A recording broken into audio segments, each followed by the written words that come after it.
Okay.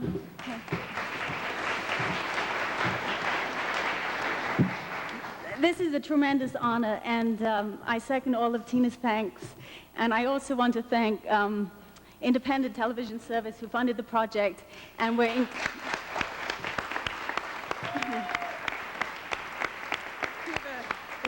and whose patience in the extension to schedule allowed us to make the film that we wanted to make. So we really appreciated that. To Film Arts Foundation, who have always supported our work, and although we're now traitors on the different coasts, we still count you as family. And special thanks to all the girls in the film for allowing us to trail them around for 4 years. And a special thanks to Tina for letting us into her neighborhood.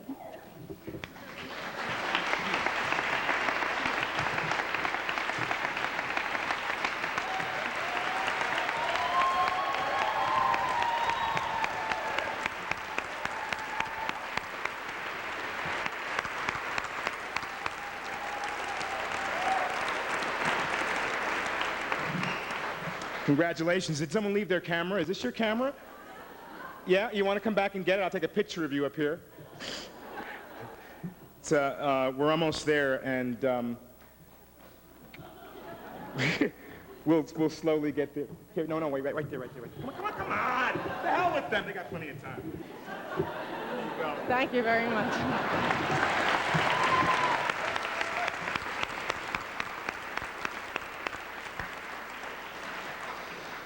Sundance is a very special place, and I'm honored to be here as a juror.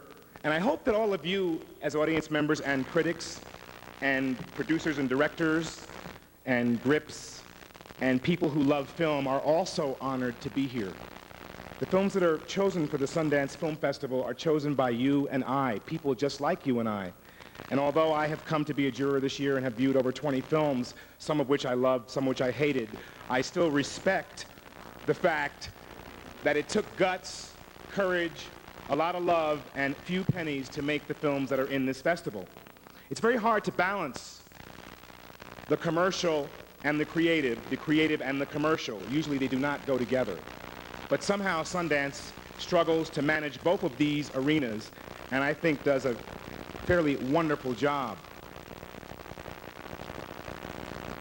Tonight, the Grand Jury Prize is a very special award, and an award that for years here at Sundance has been criticized over and over again. But we as a jury have come to the conclusion that what Sundance is about is creativity, and it's about being able to allow filmmakers, directors, actors, writers, producers to come together in this very sweet town of Park City, nestled in these beautiful mountains, and show each other what love can do. Our film this evening is a very special film in that it represents a great, vast universe. When you look at this film, you'll see faces just like yours. You'll see faces just like mine. You will see adults, you will see children. You will see people just like you and I struggling to understand love, passion, and why we are all here. The Grand Jury Prize for the Best Dramatic Film in the 1997 Sundance Film Festival is awarded to Sunday.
These guys are cowards. Come over here. Come on. But before I say anything else, I would just like to return the incredibly gracious comment that James made earlier about working with me, which is that there is no film without a script.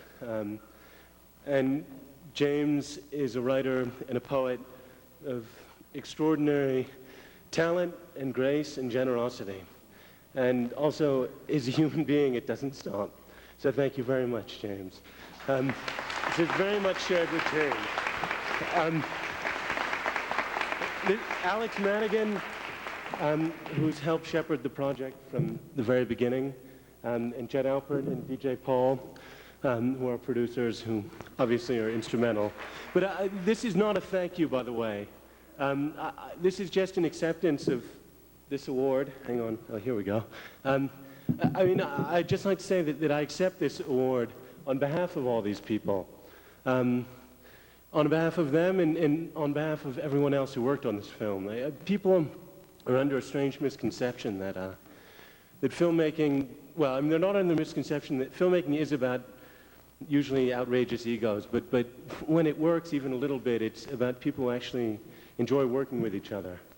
Our editor who came to support the film earlier this week, Madeline Gavin, who is one of the very many extraordinary people who gave heart and soul over many years. She was riding in the shuttle bus from Salt Lake, and a woman turned to her very excitedly and said, "Oh, are you with a film here?" And she said yes, and the woman very excitedly said, "Oh, are you one of the producers?" And Madeline said, "No, actually, I'm the editor." She said, "Oh, that's all right, dear. I guess every job's important." Well, this is for Madeline, for Catherine Nixon, the costume designer, for Michael Barrow and John Foster, for Dina Sidney, the production designer, for all the extraordinary people who gave so much and who made this film. I mean, we all did it together. This is very much a joint award, and please look at all the credits if you actually want to see who should all be standing up here tonight. Thank you very much.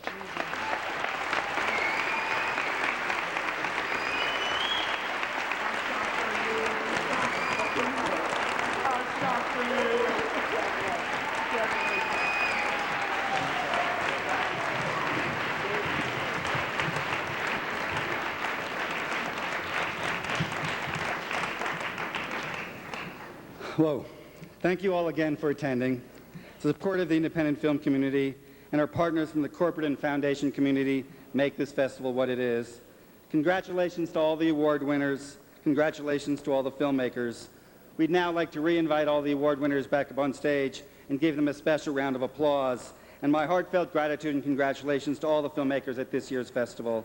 We'd all like to also have you join us in the next door for the final reception.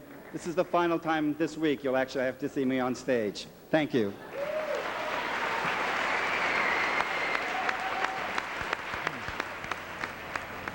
Well, we have the winner of the Grand Jury Prize in the dramatic competition, and it is Sunday. Yeah. Which was a big surprise to a lot of people. There were a lot of flashier films, a lot of a lot of hyper editing films. Right. But this it wasn't not that kind of movie. In fact, it was practically the only movie in the competition that was about grown-ups, that was about middle-aged people. Mm-hmm. It's a very enigmatic love story about a homeless man who's out in the Bronx.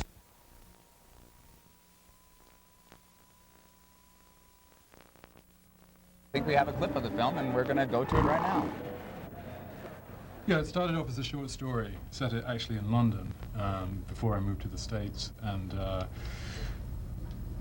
we moved the story to Queens, which was more interesting to both of us by that time, and we changed the central character from a youngish guy to a middle-aged guy, and it's a story of a mistaken identity that generates various incidents in the course of a single day between two people who meet in Queens. It's a sort of romantic mystery that springs out of a case of misunderstanding, and it generates a whole series of sort of romantic, sexual, and other adventures. It takes place in a very tight time frame. She thinks he's somebody else, and he turns out to be. Well, and then we're not sure who's actually deceiving whom, Gotcha. and So it becomes a kind of psychological whodunit. So Sunday, obviously a big winner here. Yeah, 2 awards. Other films, oddly a tie in the audience category: Hurricane and Love Jones. Yeah, that's unusual. I think people were very divided about everything. This year, Love Jones is a refreshing change. This is like the opposite of the Hood movies. It's a love story set in sort of the middle-class, artistic black community, and it feels very fresh and very different. Hurricane, I think, as we talked about, is pretty much the opposite of that. Yes, it's kind of troubled kids in Manhattan. It obviously struck a chord with the audience. It's not as rough as a movie like Kids. It's a much more hopeful film. Yeah. Also, another one of the winners is the documentary about Paul Monette, who is a very famous writer. Yeah, he was a writer who died of AIDS, who wrote, I think he won the National Book Award for Half a Life, memoir. And it's a very moving film. It's a film that's hard for me to talk about because I knew Paul, and I was extremely moved by it, and you could see that the audience was. Did it follow the course of, he died of AIDS? He died of AIDS, and it's a tribute to sort of how he dealt with living and working. He kept working and kept loving and his relationships, and it follows him up to the very end of his life. It's a very intimate portrait, and you could see, I think it connected with the audience's heart in a way that maybe some of the other ones didn't. Well, actually, apparently, Jennifer Tilly is out on the floor now, and we are going to throw to her right now. So go, Jennifer. I don't hear a thing.